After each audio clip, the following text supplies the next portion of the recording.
नमस्कार, मैं हूं आमिल बेग। आप देख रहे हैं सिटी बुलेटिन न्यूज़।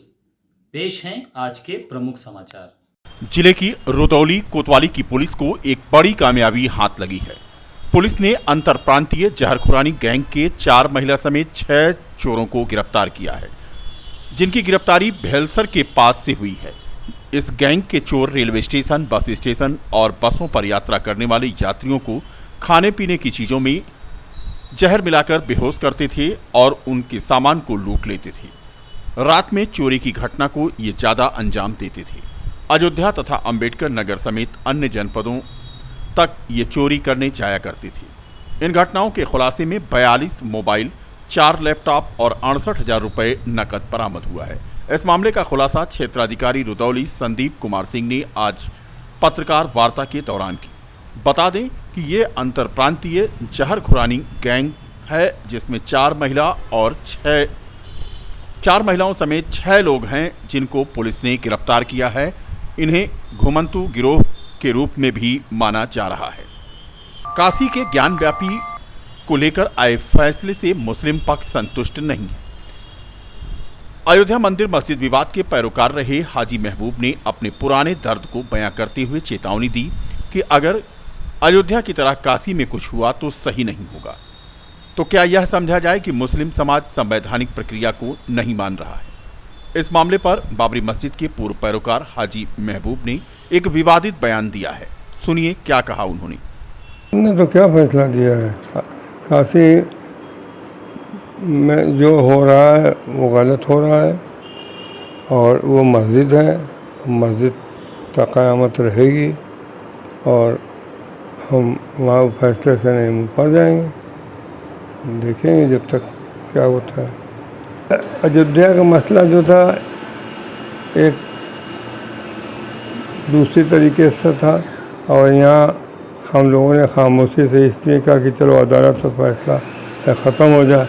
उन्होंने कहा अब हम आगे नहीं बढ़ेंगे, इसलिए अयोध्या के मसले में हम लोगों ने कोई इंटरेस्ट नहीं लिया। अगर वहाँ ऐसा हुआ तो वहाँ बहुत बुरा होगा। बस वो मस्जिद है, मस्जिद रहेगी। अब हर जगह की बातें ना करें, जो अयोध्या में हो गया वो हो गया। आरएसएस वाले और ये हुकूमत तो चाहती है कि सब कुछ गलत को सही हो जाए और क्या करें। उसमें ये है कि मुल्क में खून खराबा के अलावा कुछ नहीं है। हाजी महबूब के ज्ञानवापी मामले पर आए बयान के बाद अयोध्या की संतों में आक्रोश है। आज अयोध्या के कई संतों ने कहा कि देश में संवैधानिक क्रांति की जरूरत है। हाजी महबूब के बयान पर संतों का कहना था कि उन्हें जेल में डाल देना चाहिए, क्योंकि इस तरह का बयान गलत है। ज्ञानवापी के संदर्भ में न्यायालय का फैसला आया है, बहुत अच्छा फैसला है। न्यायालय में इसीलिए जाया जाता है कि हमारी बात वहाँ सुनी जाए। और जो सत्य है कि औरंगजेब ने उस मंदिर को तोड़ा था, तोड़ करके मस्जिद बनाया, सारे इतिहासकार इस बात को मानते हैं। वहाँ पर प्राचीन मंदिर था और वहाँ प्रमाण प्राप्त हुआ है, शिवलिंग प्राप्त हुआ है, उसका नाम ही ज्ञानवापी है। ज्ञान शब्द उर्दू में, मुसलमान के यहाँ अरबी में ज्ञान शब्द है ही नहीं है, तो ज्ञानवापी वो ज्ञान का सरोवर था, भगवान शंकर का वहाँ प्राचीन मंदिर, और औरंगजेब ने उसे तोड़ करके वहाँ पर मस्जिद बनाया। ये तो इतिहास के द्वारा सिद्ध है और इसकी मांग हम शुरू से करते रहे। और जब साक्ष्य मिला तो हम कोर्ट में गए तो न्यायालय ने हमारी याचिका को स्वीकार किया है। यही न्यायालय का स्वरूप है और न्याय प्राप्त करने के लिए न्यायालय में जाया जाता है। उसका जो आदेश है, न्यायालय का जो जजमेंट है, उसका हम सम्मान करते हैं। और रही बात हाजी महमूद ने जो कहा है कि खून खराबा हो जाएगा, तो उनको इतना जान लेना चाहिए कि अगर भारत में उनको खून खराबा करना है और करवाना है तो उनके ऊपर राष्ट्रद्रोह का मुकदमा लगना चाहिए और उनको तत्काल प्रभाव से जेल के अंदर बंद करना चाहिए। ये आतंकवादी हैं, ऐसे आतंकवादियों के साथ बड़ी ही कड़ाई से निपटना चाहिए। और इतनी ही बात अगर उनको करनी है कि देश में रहना उन्हें अच्छा नहीं लगता है तो भारत छोड़ करके वो चले जाएँ और जा करके पाकिस्तान में अपना घर बना लें। देखिए, ज्ञानव्यापी के मामला जो फैसला आया है वो न्यायालय का फैसला आया है। न्यायालय का हम लोग सम्मान किए हैं, करते रहेंगे, जब तक सांस चलेगी तब तक करते रहेंगे। और जो लोग आए बाएँ साएँ बयान दे रहे हैं उनकी क़यामत आने वाली है, स्वयं की क़यामत आने वाली है। ज्ञानवापी में सत्यापित हो चुका है कि शिवालय था और शिवालय का दिव्य नव्य भव्य मंदिर श्री राम मंदिर के साथ में ज्ञानवापी का भी मंदिर बनेगा, नव्य भव्य। इसको अब कोई नहीं रोक सकता है। न्यायालय के मामला है, न्यायालय के विरुद्ध कोई भी बोले उसके ऊपर कानूनी कार्रवाई और कंटेम्प्ट ऑफ कोर्ट होना चाहिए। जय सिया।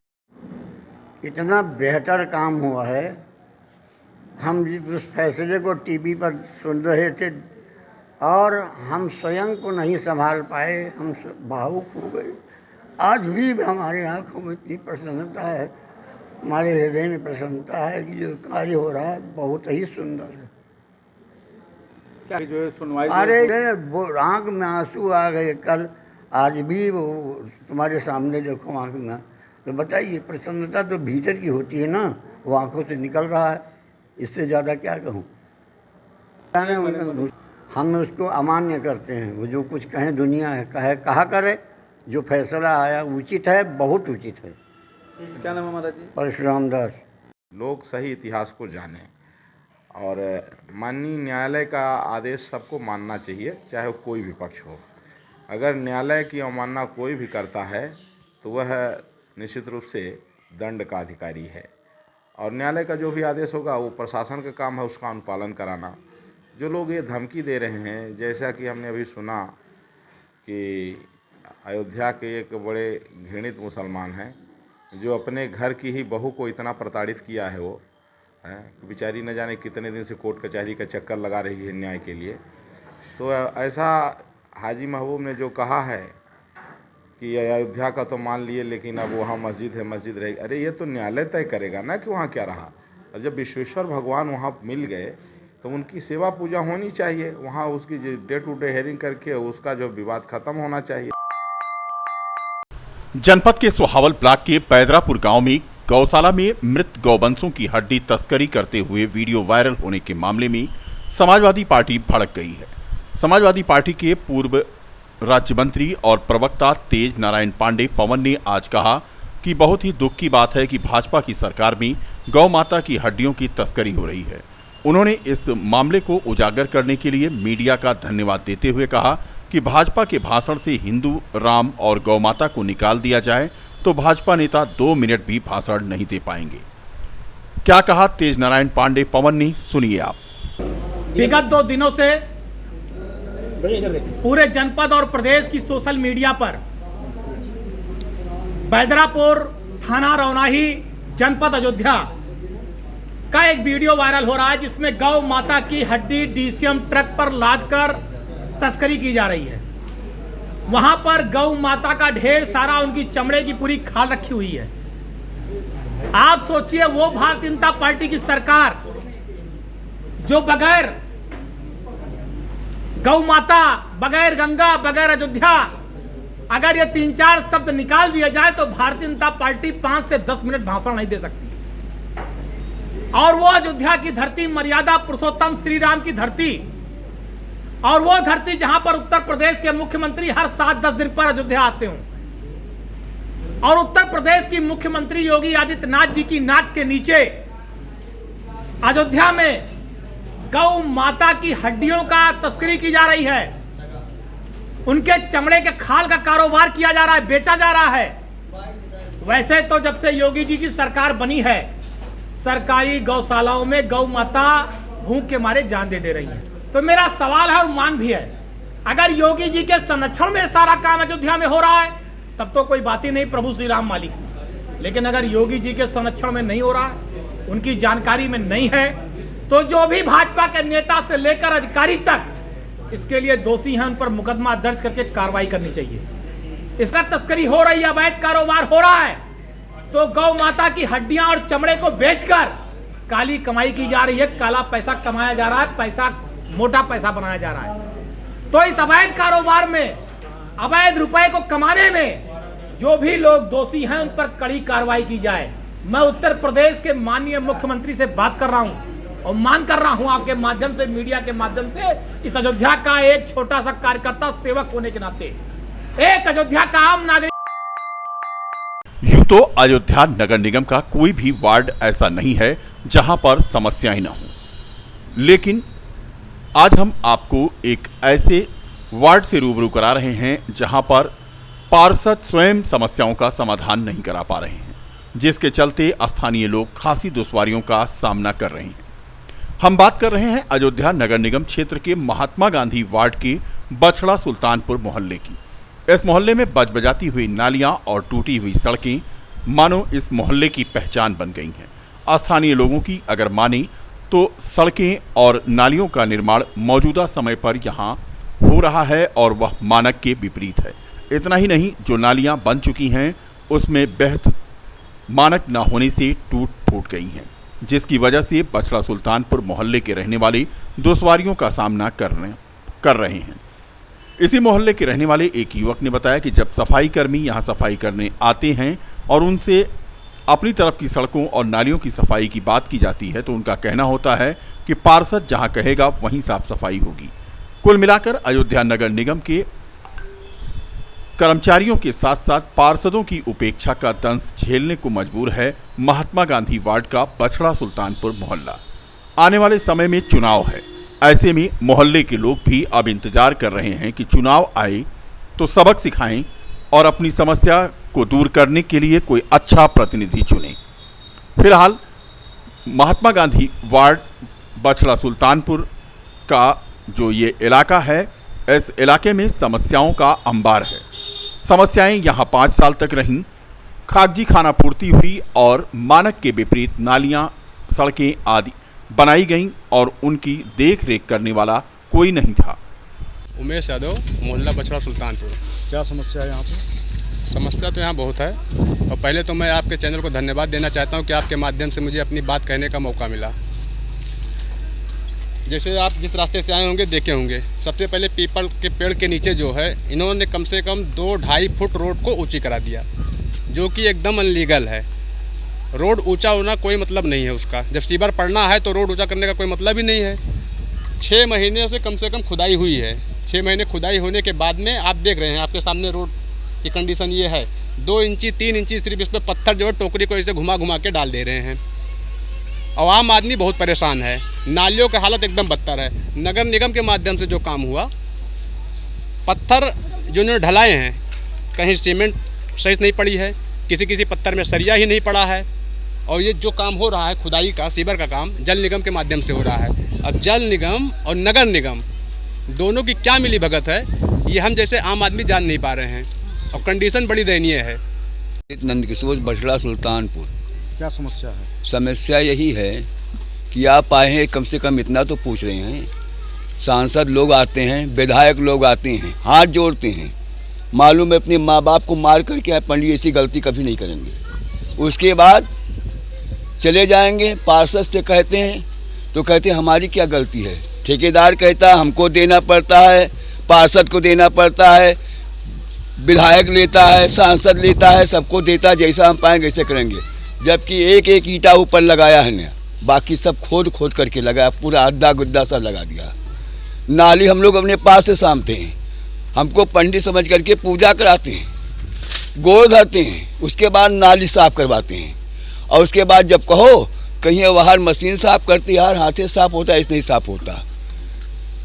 कोई समस्या ही नहीं सुनी जाती। जो तल्ली बना के नहीं गई, मेरे दीवार गोड़िया ईंटा खेत बेच करके बनवाया हूँ, पूरा मसाला जर्दा 3 बार प्लास्टर करवा चुका और उसके बाद कोई सुनवाई नहीं। तो क्या करें, कोई आता ही नहीं घूम करके। खाली वोट लेना होगा तो आएंगे। गिट्टी देख लीजिए, गर्दा डाले हुए हैं एकदम, एक एक गिट्टी आ रही नाली के पास है और उसके बाद कहीं गिट्टी कुछ नहीं है। इसी के ऊपर बालू माटी डाल रहे हैं, थोड़ा थोड़ा हल्का हल्का, कहते हैं इसको ऊँच होगा। नाली बन रही थी तो कहीं जब नाली सड़क बनेगी तो नाली पर प्लास्टर होगा। कौन प्लास्टर कर रहा? लड़के स्कूल नहीं जा पा रहे, गली कुचिया से जा रहे हैं, चाहे हम हिंदू के लड़के हो चाहे मोहम्मदन के लड़के होते हैं ना, स्कूल नहीं जाएंगे तो पढ़ेंगे क्या? किस तरीके से जाएँ? मिश्रा। कौन सा मोहल्ला है? बछड़ा सुल्तानपुर। क्या परेशानी है यहाँ पे? क्या समस्या? बस यही परेशानी है कि बच्चे जाते हैं, रास्ते में गिर जाते हैं, कीचड़ा हो जाता है, बारिश होती है, स्कूल नहीं जाने पाते हैं। और ये सड़क देख लीजिए, ऐसा ही बना है। हमारे द्वार न चौंबर है न कुछ है। पानी कहाँ जाएगा या क्या होगा? कहीं बना कहीं नहीं बना। ये खड़ंजा बन रहा है। पार्षद से बोलते हैं कि बताइए गिट्टी पड़ा है चाचा, तो बोलते हैं बेटा क्या करें, जब बनेगा तब दिखाई पड़ेगा। तो इसमें क्या दिखाई पड़ेगा? जब इसमें कुछ रहेगा नहीं तो ईटा निकलेगा नहीं। अपना पैसा खर्चा करके पैसा तो लगा रहे हैं, अब क्या लगा रहे पता नहीं। ये बालू गिरा है और गिट्टी गिरा है। अपना दल का सदस्यता अभियान 2 सितंबर से चल रहा है। विभिन्न विधानसभाओं में यह अभियान चल रहा है। सदस्यता अभियान का एक कार्यक्रम दक्षिणी जोन हैदरगंज के प्रभारी प्रमोद सिंह के नेतृत्व में अयोध्या के विधानसभा गोसाईगंज में आयोजित किया गया। सदस्यता अभियान में मुख्य अतिथि के रूप में के पटेल अपना दल के नेता मौजूद थे। 4 अगस्त 2022 को उत्तर प्रदेश में राज्य स्तरीय पार्टी का दर्जा भारत निर्वाचन आयोग द्वारा दिया गया। उसके बाद 2 सितंबर को हमारी राष्ट्रीय अध्यक्ष माननीय बहन अनुप्रिया पटेल जी द्वारा प्रतापगढ़ की एक बड़ी रैली में सदस्यता अभियान की शुरुआत की गई और 1 करोड़ सदस्य पूरे उत्तर प्रदेश में बूथ स्तर तक बनाने का लक्ष्य दिया गया। तो ये हमारा बृहद सदस्यता अभियान, विशेष सदस्यता अभियान आप कह सकते हैं, 2 सितंबर से 2 अक्टूबर तक चलेगा और इसका समापन 2 अक्टूबर 2022 को बाराबंकी शहर में राष्ट्रीय अध्यक्ष बहन अनुप्रिया पटेल जी द्वारा किया जाएगा और उसके बाद 4 नवंबर 2022 को हमारी पार्टी का राष्ट्रीय महाधिवेशन बुलाया गया है। 2024 में हमने जो लक्ष्य रखा है, पूरी 403 विधानसभा में हमने हर विधानसभा में 4 जोन प्रभारी बनाए हैं। पूरे उत्तर प्रदेश में 1612 जो है जोन प्रभारी नियुक्त किए गए हैं और 18 मंडलों में मंडल प्रभारी नियुक्त किए गए हैं। बहुत ही गंभीरता से सदस्यता अभियान हमारा चल रहा है। हर बूथ से 2 सक्रिय सदस्य, मतलब 50 सामान्य सदस्य बनाने का लक्ष्य है और ये हमारी 2024 की पूरी तैयारी अभी से हमने शुरू कर दी है और हम एनडीए के साथ मिलकर के फिर से केंद्र में सरकार बनाने जा रहे हैं। जिले में स्वास्थ्य विभाग की बड़ी लापरवाही सामने आई है। सामुदायिक स्वास्थ्य केंद्र मवई पर कर्मचारियों और अधिकारियों की लापरवाही थम नहीं रही है। सर्पदंश से पीड़ित एक बेटे को लेकर के पिता अस्पताल पहुंचा, लेकिन यहां कोई मिला नहीं। दरवाजा खटखटाता रहा, लेकिन किसी ने फरियाद नहीं सुनी और आखिर में इलाज के अभाव में बाप के कंधे पर बेटे ने तड़प तड़प कर दम तोड़ दिया। पूरा मामला है मवई के मोहम्मद कलाम अपने 10 वर्षीय बेटे मोहम्मद शान को लेकर अस्पताल पहुंचे थे, क्योंकि उनके बेटे के पैर में किसी जहरीले जंतु ने काट लिया था, लेकिन अस्पताल में कोई मिला नहीं, जिससे उसकी मौत हो गई। आपका नाम क्या है? जी हमारा नाम कलाम है। कहाँ के रहने वाले हैं आप? जी मवई के हैं। क्या दिक्कत है आपको? दिक्कत हमारे ये थे, हमारा लड़का की इमरजेंसी में तबीयत डाउन हुई, उसके सांप ने काट लिया था। वही हम 4 बजे के टाइम आए, वहाँ पे हमें कोई मिला नहीं है, कोई भी नहीं मिला, कोई डॉक्टर भी नहीं मिला। अब हम किससे शिकायत करें? हमारा लड़का जो है वहीं पे दम तोड़ दिया। कब की बात है ये जो है कल की बात है,